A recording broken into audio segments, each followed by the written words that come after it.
ఇక్కడ sir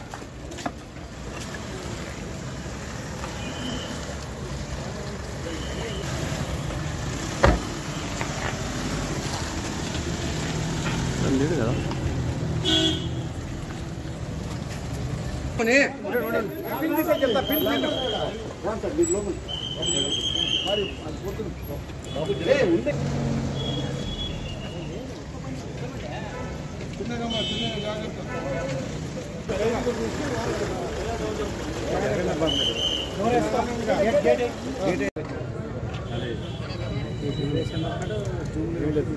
arrest ఈ కేసులో మేము వస్తే అనుకుంటే అదన్నీ అట్టకు వచ్చిన ఏం భయం లేదు.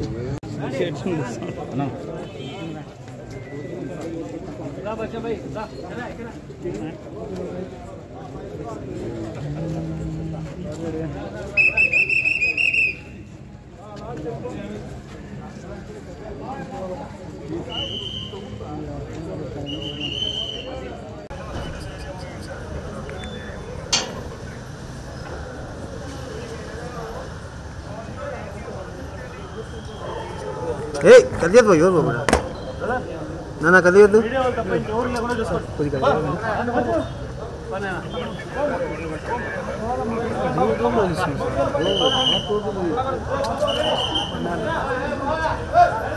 అన్నా ఇస్తున్నావునా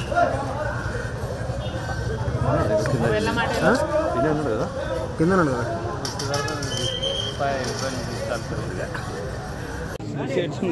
అన్నా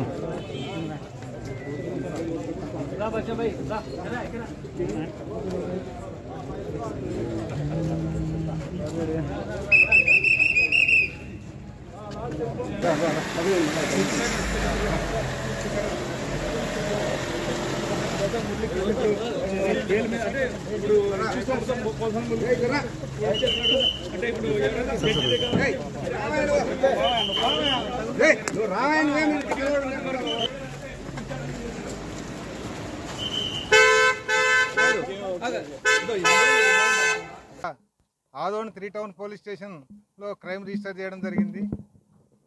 ఎందుకంటే ఈరోజు ఆదోని 3 టౌన్ పెట్టిన కేసులల్లో అన్ని బెయిలబుల్ కేసులు, ఒకటి కూడా నాన్ బెయిలబుల్ కేసు లేదు. అయినప్పటికీ అతన్ని గుంటూరు నుంచి సుదీర్ఘ ప్రయాణం చేయించి ఇక్కడ రిమాండ్ ఇవ్వడం జరిగింది. ముఖ్యంగా ఈ సోషల్ మీడియా యాక్టివిస్టులమైన ఈరోజు రాష్ట్రంలో చాలా కఠినమైన చర్యలు తీసుకుంటా ఉన్నారు. ఇది చాలా దురదృష్టకరమైన విషయం. ఇది ఇక్కడికి కోసాని మురళీకృష్ణ గారిని పీటీ వారెంట్ పైన రిమాండ్కు తీసుకురావడం జరిగింది. దానిపైన మెజిస్ట్రేట్ గారు కొన్ని అబ్జెక్షన్లు రైజ్ చేయడం జరిగింది. దానికి మళ్ళీ వాళ్ళు సమాధానం ఇచ్చిన తర్వాత రిమాండ్ ఇవ్వడం జరిగింది.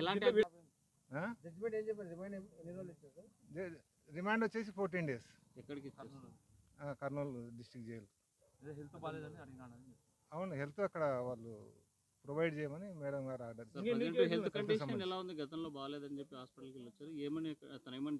అతనికి ఆయన చెప్పే ఏదంటే అతను ఎక్కువ వెహికల్స్లో తిప్పడం వల్ల ఇక్కడ పెయిన్ వస్తుందని చెప్పేసి చెప్తా ఉన్నాడు. అదేవిధంగా హార్ట్ ప్రాబ్లం ఉందని చెప్తా ఉన్నాడు. దానిపైన సబ్ జైలు వారికి మేడం గారు ఆర్డర్ ఇవ్వడం జరిగింది. అప్పీల్ చేశారు. అది మనకైతే తెలుస్తుంది. అది స్టేట్ వాళ్ళు సువర్ణారెడ్డి అడ్వకేట్, సీనియర్ అడ్వకేట్.